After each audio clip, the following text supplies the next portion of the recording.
What is up, Fire Tribe? This is the Couple on Fire podcast. And actually, on today's episode, we're going to talk about leadership during hardship. And that's coming up right now.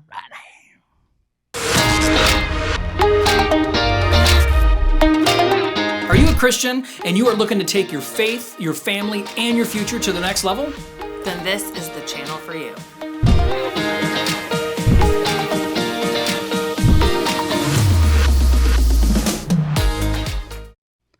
What is up, everybody? I am one of your hosts, Josh, and I'm here with my incredible wife, Christy. Hello. Hey, welcome, everybody. You know, there's some crazy stuff going on right now in the media, and I really think, and Christy really thinks, that it's super appropriate for us to talk about it. But before we get started today, we're just going to ask that you go ahead and hit the share button right now. It really helps us get more exposure, gets us more availability. I mean, with the way the algorithms and stuff work with social media, we don't get watched if people don't share. So we're just asking, if you don't mind, if this is any type of content that you enjoy ever, please hit the share button. Makes us feel warm and fuzzy, okay?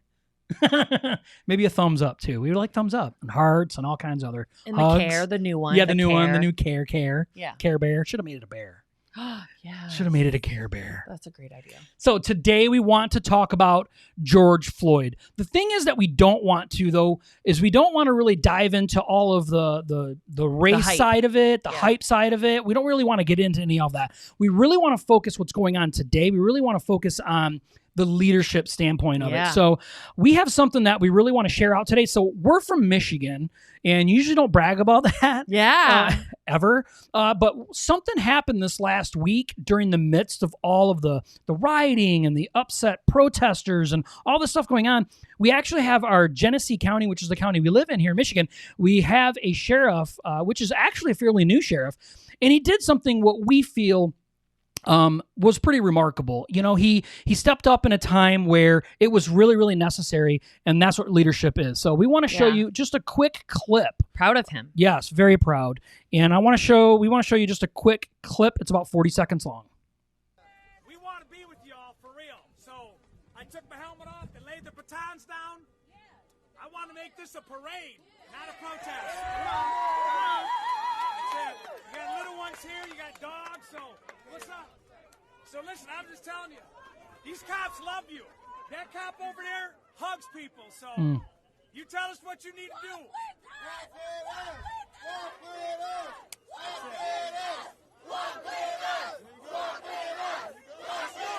Let's walk. That's so good. So good. Yeah, it actually gives me goosebumps. You know, Christy, has said this phrase for the last few days. Something that he just said. What did he say? I want to make this a parade, not a protest. I think there's some power in that. There's such power in it, such power. And that is the challenge. Like when we were talking about what we want to talk about right now, on our podcast, and I'm like, the leadership is so important. And, there was live coverage going on of all the protests going on in all the different cities. And of course, our news teams here in Genesee County were recording the live, protest that was going on with people walking down Miller Road, and they were going to the police station, which the majority of the protests that I saw online ended at. And we were watching it, and that was so powerful when he came out. And I said to Josh, it's a leader's responsibility to change the atmosphere and the perception in that moment. And so perception is reality to people. So that's where, when he said that, it really, you could feel, whether you were watching on a screen or you were there, you could just feel the whole thing in that moment diffuse. And then him ask, what do you want from us? What do you want? What do you need from us? We're here for you. And everyone say, walk with us. And he's just like, let's do it. Let's go. I was so proud. I'm like, that was God in that moment, because we know Chris Swanson, maybe not on a personal level, but we see him in our community. We know what church he goes locally in Genesee County. What the previous company that I used to work for, he's also a motivational speaker. We had actually hired him twice, over the course of my tenure at that company, to come in and do motivational talks to our employees. So I've got to meet him one-on-one, and he is a great person. And when I saw him do that in that moment. I'm like, that was God in that moment, using him to be a light in this situation as a leader. Yeah, it's tough. So leadership is one of those kind of things that the hard work goes unnoticed, but when the time is right, it gets to shine, and that's an amazing thing that Chris was able to do. I really believe, and I know Christy does too, I really feel like Chris was ordained in that moment to handle it the way that he handled it. Yeah. And he's getting the credit for it, but he's also a person that skips that credit off and gives it back to Christ in his relationship. He's very good about that. He's very outspoken about his relationship with God and his beliefs and things, which is very empowering, which is really good for the Christian faith. But not only that, it just goes to show a lot of his leadership capability, and he's been working hard on it for years and years and years, and God's been prepping him, and that day was a day to shine. I mean, it really was, and it impacted more than just little rinky-dink Genesee County. Right. It impacted the world. It really did on a whole. Well, and what it was authentic about that leadership moment is he just naturally talked about his team too. He's just like, these cops are here to love you. Yeah. That cop over there gives you hugs. Like, we don't let one incident make you feel that way about all cops across Genesee County and the nation. We're here to serve you, and he encompassed, that is a true leadership move. Yeah. To say, like, incorporate my team. I know how my team is. I know who they are, and we're here for you. So it was just great. It was so I can't stop talking about it. I cannot. I can't. And that's the things that we should be talking about from this. This is the things we should be talking about. And there's something else that I saw on Facebook, Chrissy saw on Facebook, that it's been shared quite a few times, but I want to read it real quick to everyone. I'm going to put it on the screen. I really think it's powerful. So this post was shared by somebody, and then you see at the bottom it says the author was Kai Nielsen. I'm assuming that's how it's pronounced. Yeah. And this Laurel LaFrance is someone that had shared it. We don't know these people. No, I have no idea who these people are. But this was shared in tandem. So this was shared together with the picture. And it says, I used the phrase Black Lives Matter in a social media post earlier this week, as happens each time I use the phrase, someone asks, why not just say all lives matter?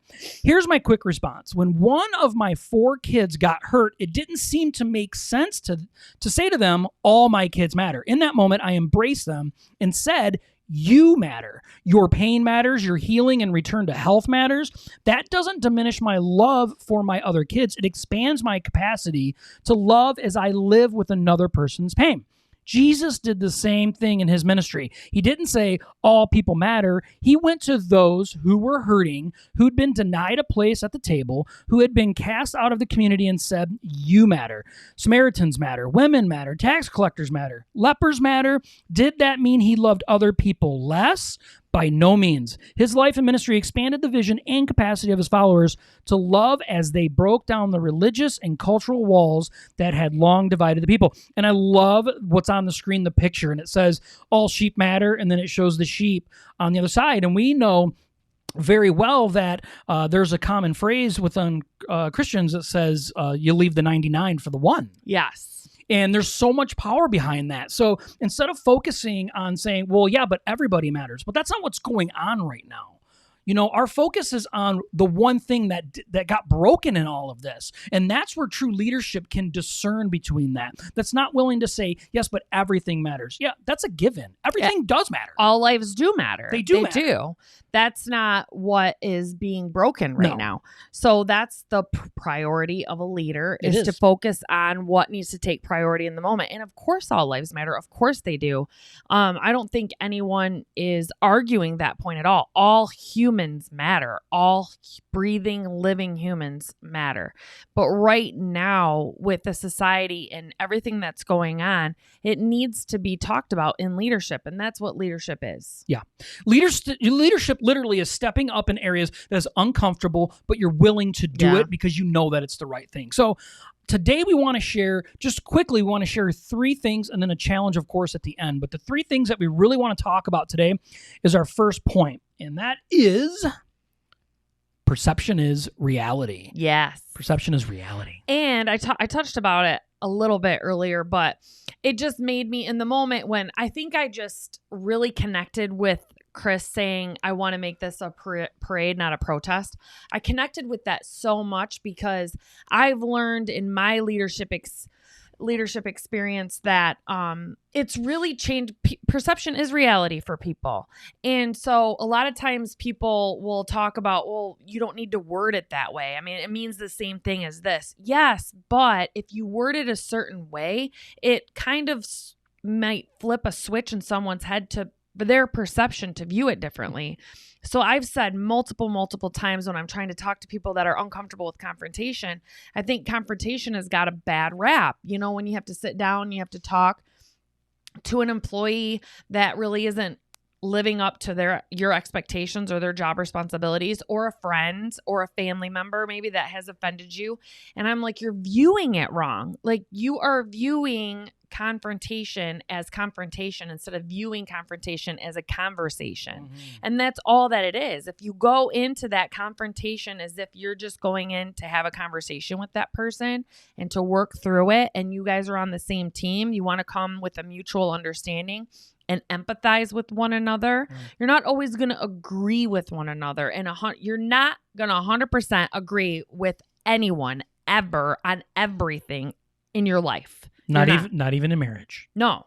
So it's important, though, to have a mutual respect, to say, hey, you know, I can understand your point. I disagree with you. I can still love you. And that's the whole point of this, is to try to change someone's perception at it and come to a mutual ground about it.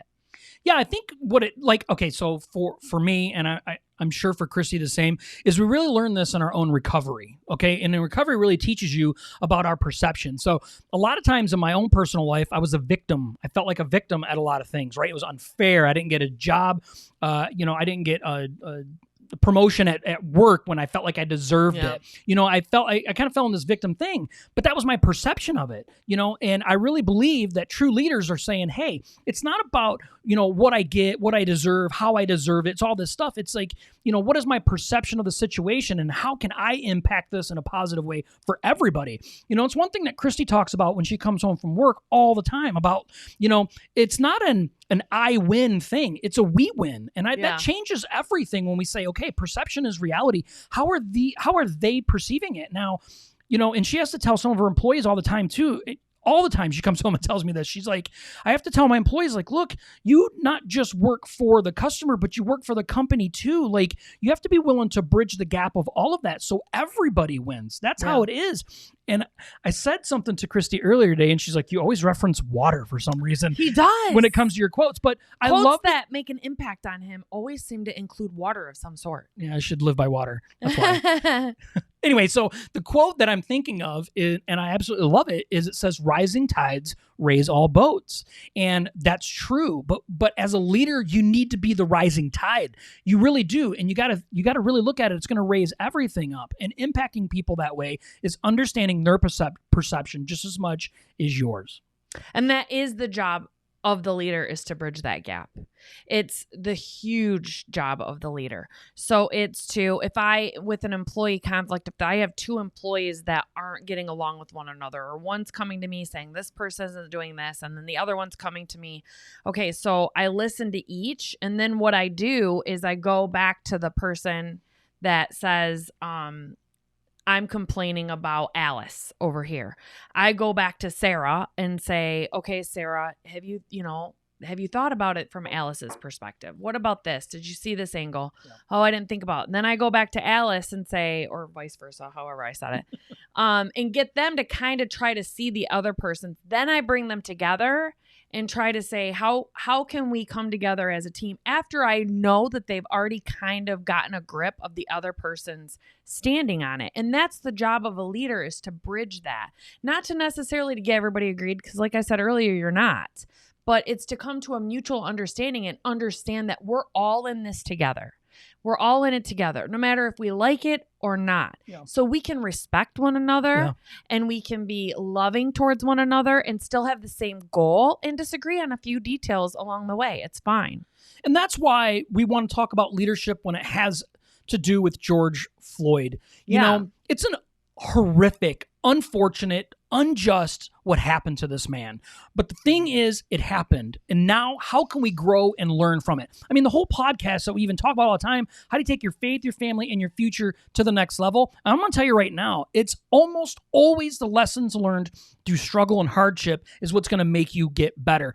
Is your willingness to really learn through this to really going to help you elevate to the next level? And we have to, it's a shame if we don't talk about things like this because we can't make what happened be in vain. We need to make sure that we're utilizing the things that already did happen. And how can we as a society become better people? Yeah. We're going to be together anyway. We don't have another planet to live on. You know, we're all humans. We all come from the same race. So, you know, how are we going to be able to take this and grow as leaders individually? Because we're all leaders to some level. Mm-hmm. Whether you're a stay-at-home mom, you're a leader. Whether you're a dad that goes to work, you're a leader. I mean, whether you're a wife that goes to work, whether you go to school, it doesn't matter. You're a leader in some aspect. So how are we learning and how are we growing? Mm-hmm. And Chris Swanson did that in that moment. He did. He inspired. I'm going to be honest. Like, if you expect anything anywhere to go south in the U.S., Flint is known. Flint and Detroit is known for it. Woo. So I was so proud of him in that moment. That was a lot of responsibility on his shoulders. Yeah. To, in that moment, be able to switch that whole thing. And, you know, the people that were there, too, were open to his feedback, which is amazing. He asked, what do you want? And they told him, and then he gave it to them. Yeah. So let's go on to point number two. Number two, respect. I want to touch on this real quick before Christy does the old deep dive on it. You know, respect is one of these things, especially from a man's standpoint, is that I'm going to tell you right now, you want respect, you need to give it first. And you need to give it without expecting it in return. You have to be willing to put yourself out there as a leader and say, I'm going to respect even if I don't get it in return. And I'm going to tell you what, cops, that's a lot of their job. They need to give it if they ever expect to receive it. Mm-hmm. And Chris Swanson is a cop. I mean, he's a sheriff. So, you know, he had to go through many years of giving and probably not receiving to a certain level. Yeah. So he could shine in this moment, not necessarily him, but the moment can shine of what happened the other day. So respect is a huge thing in leadership. Yeah, I saw something floating around Facebook, and it saddened my heart, actually, when I saw it. It was, you know how people post something like on Twitter or whatever, and it gets screenshot and then it starts getting shared around as like a picture. And it was going around Facebook, and it said something like, if you don't support the Black Lives Matter movement, we're not friends. And I mean that in the most disrespectful way possible. And I really was saddened about that because we all are in this together and should be in it together.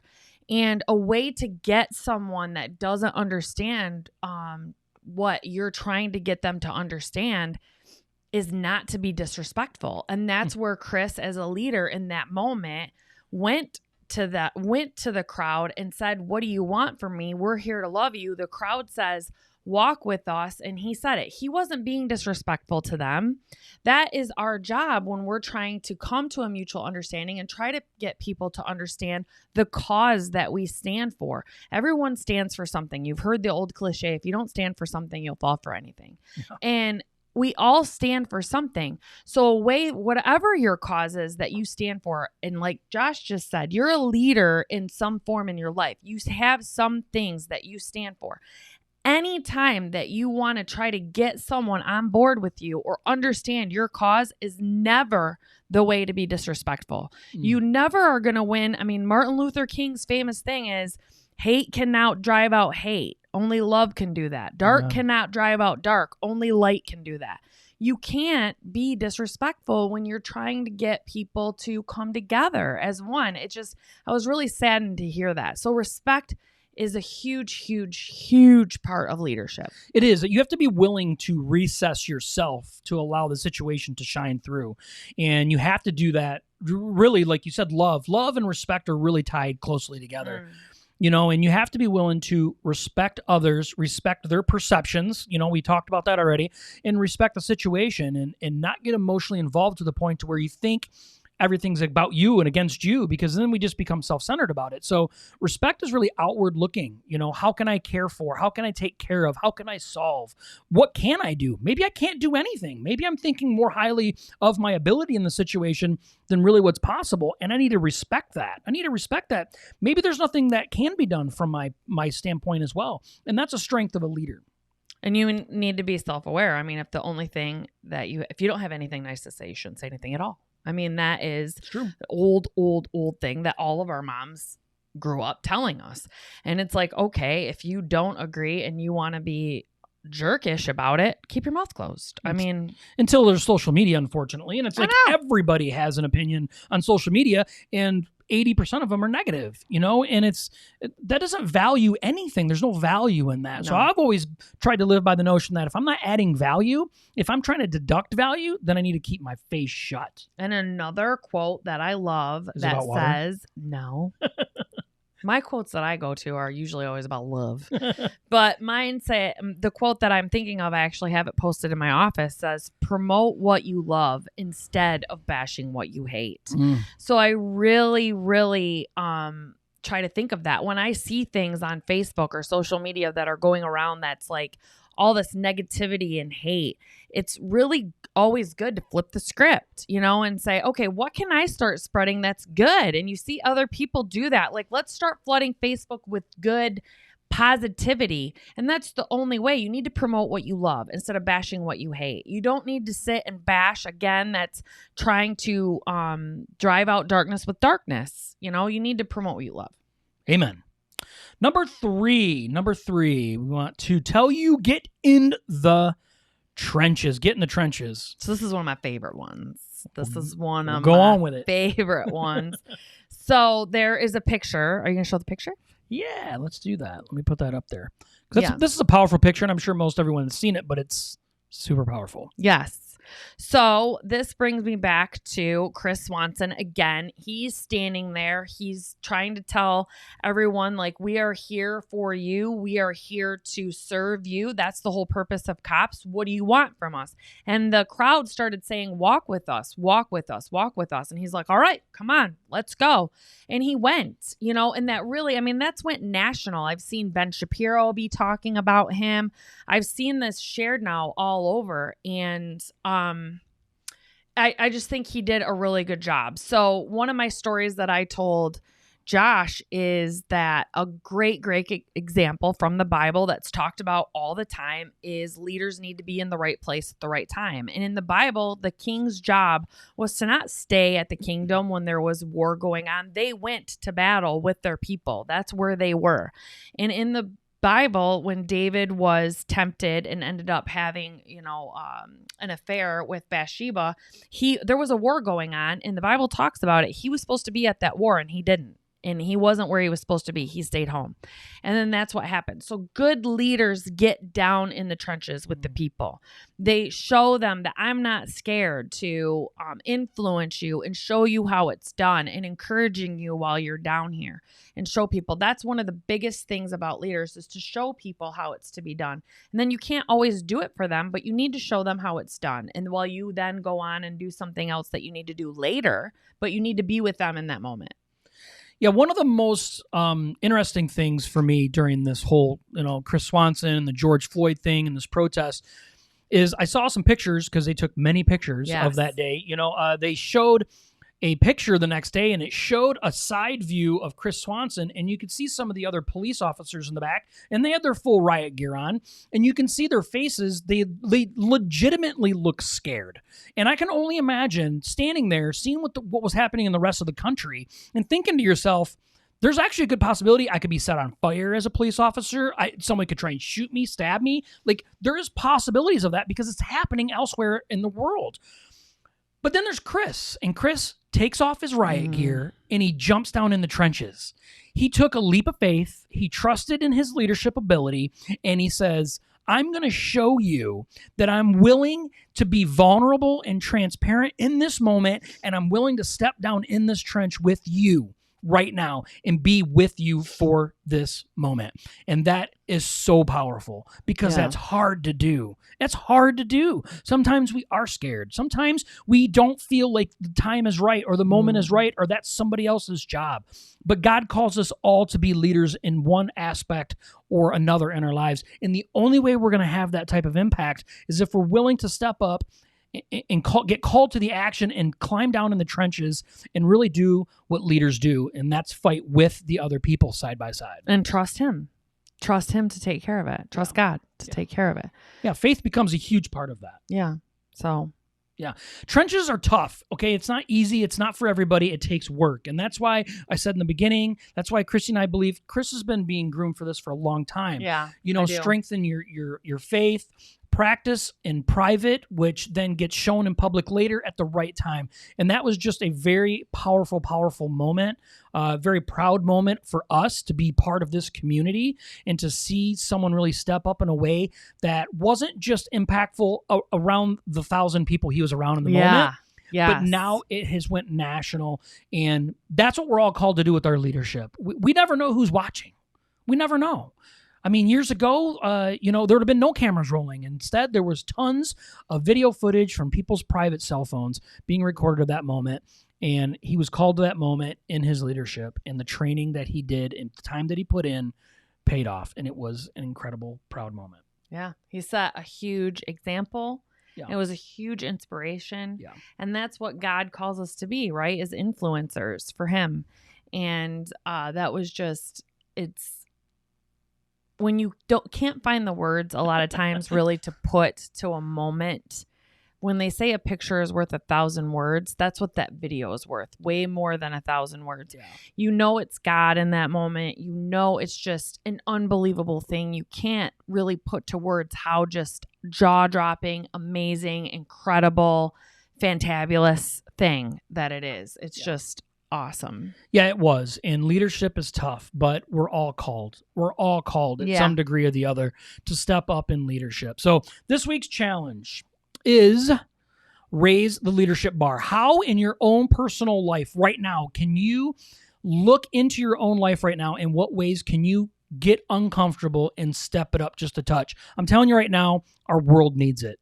It seems like it's just if it could go wrong, it is going wrong. That's why it's important that each individual person steps up in their lives in a leadership.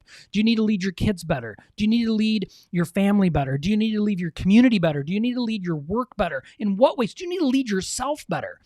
Are you putting in the work, the time, the energy? Are you studying? Are you watching the right videos? Are you consuming the right content? How are you raising the leadership bar? This week, find it, work on it, and raise the bar.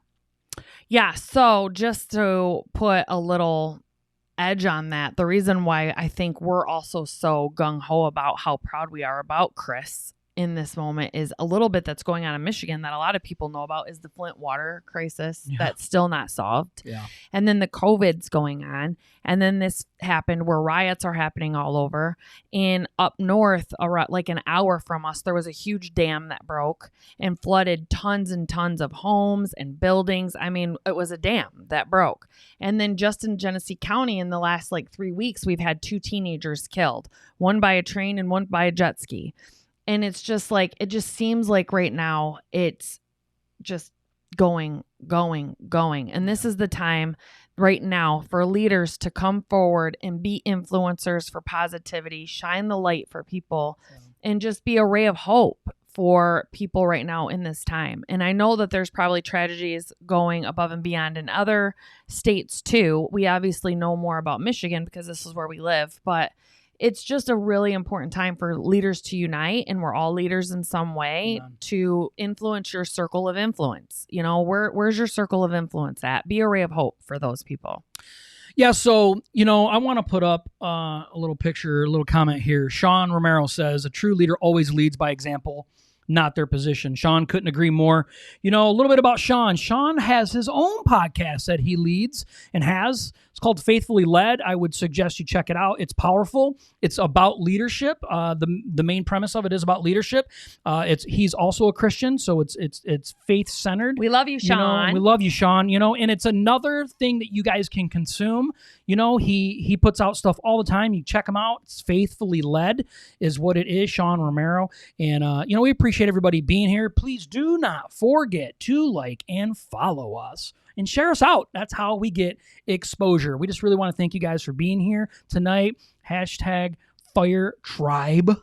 That's right. Subscribe to the tribe. Subscribe to the tribe. Doesn't really make sense anymore because you have to follow on Facebook. I'll have to figure follow, out some. follow for the fire. Follow the fire. Yes. See? That's good. All right. Hey, That's good. you guys have a fantastic week, and we'll see you next week. Bye.